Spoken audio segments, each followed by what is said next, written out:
নমস্কার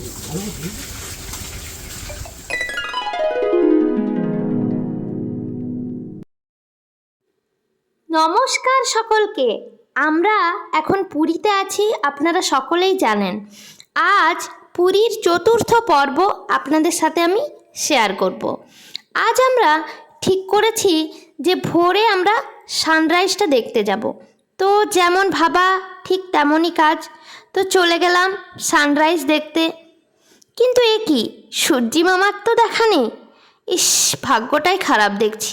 কি করব বলুন, সকাল থেকেই দেখছি কুয়াশাচ্ছন্ন, সূর্যি মামা একদম দেখা দিতে চায় না। তাই যেমন কি আর করব, সমুদ্রের তীরটায় একটু বসলাম। কাকড়া দেখছি চারিদিকে ছোটাছুটি করছে। যাই হোক, সানরাইজটা তো আর দেখা হলো না মনে হচ্ছে আজকে। তাই সমুদ্রের তীরে বসে বসে আমি সমুদ্রের ঢেউ গুনতে শুরু করলাম। এত সুন্দর লাগছিল, সত্যি জাস্ট বলা যাবে না। দূরে সমুদ্রের দিকে তাকিয়ে এক দৃষ্টে বসেছিলাম, আর সমস্ত কিছু আমি ভুলে গেছিলাম। সত্যি মনেই ছিল না যে আমি কোথায় আছি। তো কি আর করব, ওর বাবার ডাকে আমাকে সাড়া দিতে হলো, তাই আবার নিজের জায়গায় ফিরে এলাম। প্রচুর পর্যটক রয়েছে, কিছুজন আমাদের মতোই এখানে চারিপাশে বসে রয়েছে দেখলাম। কিছুজন রয়েছে যারা মর্নিং ওয়াক করছে, কিছু বাচ্চারা খেলছে, কেউ উটের উপর চড়ে বেড়াচ্ছে, আবার কাউকে দেখছি স্নান করতে। ভোরবেলায় সমুদ্রে স্নান করছে বেশ কয়েকজন, নিজেদের মধ্যেই দেখছি স্নান করছে, আনন্দ করছে, জল ছুটছে। যাই হোক, সমুদ্রের মাঝখান থেকে হয়তো আমরা সানরাইজ দেখতে পেলাম না, কিন্তু রাস্তার এপারে এসে গাড়িতে চাপার পরেই দেখছি সানরাইজ হয়ে গিয়েছে এবং সূর্যি মামা কিন্তু দেখা পেয়ে গেলাম। বাঙালি তো, তাই ভাবলাম রাস্তার ধারে চলুন একটু চা খেয়ে নেওয়া যাক। উফ, গরম চা আর এই কুয়াশাচ্ছন্ন ওয়েদার, আর কি চাই বলুন। একটা কুকুর পায়ের চারপাশে ঘুরঘুর করছিল, তাই চা খাচ্ছিলাম আর ওকে একটা বিস্কুটও কিনে দিলাম। আমরাও বিস্কুট কিনলাম। চা আর বিস্কুট খেয়ে এবার চলুন আমরা হোটেলে ফিরব। বাচ্চাগুলোকে আমি রেখে এসেছি হোটেলে, দুটো বাচ্চাকেই ঘুমন্ত অবস্থায় আছে। এবার মনে হয় ঠিক ওরা উঠে পড়বে, তো বাড়ি ফিরতে হবে। চলুন, এবার চা খাওয়া হয়ে গেছে, দামটা মিটিয়ে আমরা গাড়ি করে আবার হোটেলের দিকে চললাম। হোটেলে এসেই ব্রেকফাস্ট করলাম। ব্রেকফাস্ট করেই মেয়েকে নিয়ে চললাম সুইমিং পুলে। মেয়ের আবদার সুইমিং পুলে স্নান করবে।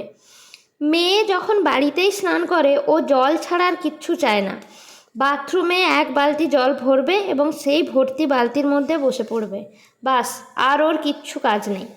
তো বুঝতেই পারছেন তাহলেও এই সুইমিং পুলে জল পেয়ে কতটা খুশি। সে তো কিছুতেই উঠবে না জল থেকে।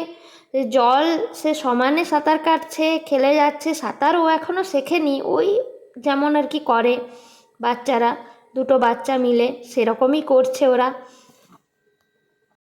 ওর বাবা আর ও নেমেছে, আর ত্রিধা নেমেছে। এবার আমিও ভাবছি একটু নামবো, আমারও খুব ইচ্ছে করছে নামতে। তো আমিও নেমে পড়লাম এদের সাথেই। পাশেই আর একটা বড়দের পুলের মতো রয়েছে, সেখানে অন্যান্য বাচ্চারা, বড়রা অনেকেই স্নান করছে। আরতি যাবে, আরতি কোথায় যাবে? আয় চল, আমি এই তো তোমার হয়েছে, আমি তাহলে একটু নামবো, তাহলে তুমি। প্লে স্নান করতে করতে বদমাশি করছে, মাঝে মাঝে এদিক ওদিক চলে যাচ্ছে, আবার আসছে। ওর বাবা দেখুন ওকে ধরে আবার নিয়ে এলো। তো আসার পরে আরও কিছুক্ষণ স্নান করলো ও, আমি বেশ কিছু ভিডিও বানালাম। তারপর আমরা যাব এবার সমুদ্রে। সকলে মিলে রেডি হয়ে আমরা গাড়ি করে চলে এসেছি সমুদ্রে স্নান করার জন্য। আমরা সবাই এসেছি, শুধু মাসিমণি মেসোমশাই এলো না, শরীরটা ওদের ভালো নেই আর ঠান্ডা লেগে যাওয়ার ভয়েই এলো না। তো সকাল থেকে আসা সেরকম প্ল্যান ছিল না আজকে। তো আসবো কি আসবো না, আসবো কি আসবো না, এরকম করে করে দেরি হয়ে গেল। সকাল দিকে আসাটাই ভালো ছিল, যেহেতু সমুদ্রের স্রোতটা অনেকটাই কম থাকে, ভাটা থাকে। এখন হয়তো জোয়ারের সময়, তো 12টা প্রায় বাজতে যাবে, তো জোয়ার হয়ে যাবে। তো এই সময় বেশি ভেতর দিকে না যাওয়াই ভালো, সামনে থাকাই ভালো। ঢেউ ওই সামনে যেগুলো আসবে সেগুলোই মোটামুটি নেব ভাবছি। সকলে স্নানের ড্রেস দেখুন পরে এসেছি, এবার ঢেউ নেব, সমুদ্রে নেমে পড়ব। তবে বেশি ভেতরে যাব না, যেহেতু একটু পরে জোয়ার হবে। তো সকাল দিকে আসাই আমাদের বেশি উচিত ছিল, কিন্তু সকাল থেকে আসার যেহেতু কোনো ঠিক ছিল না, তাই আসতে দুপুর হয়ে গেল। তো চারিপাশটা কিন্তু অনেকটাই ফাঁকা, খুব একটা লোকজন নেই চারিপাশে। যেহেতু দুপুর, পর্যটক কম, সকলে মিলে হয়তো হোটেলেই আছে এখন। আমরা স্নান করতে চলে এসেছি, এই টাইমেই ফাঁকা রয়েছে। তো কী আর করা যাবে, তো আমরা ঢেউ নিচ্ছি একের পর এক।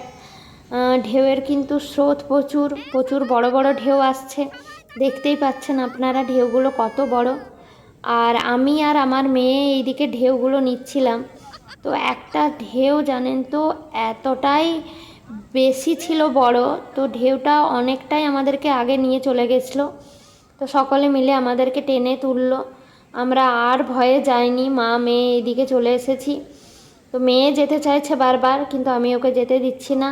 আমি তীরে বসে আছি, ওদের ফটোশ্যুট করছি, ভিডিও করছি, আর সমুদ্রের ঢেউ গুনছি, সমুদ্রের দিকে এক দৃষ্টে তাকিয়ে আছি।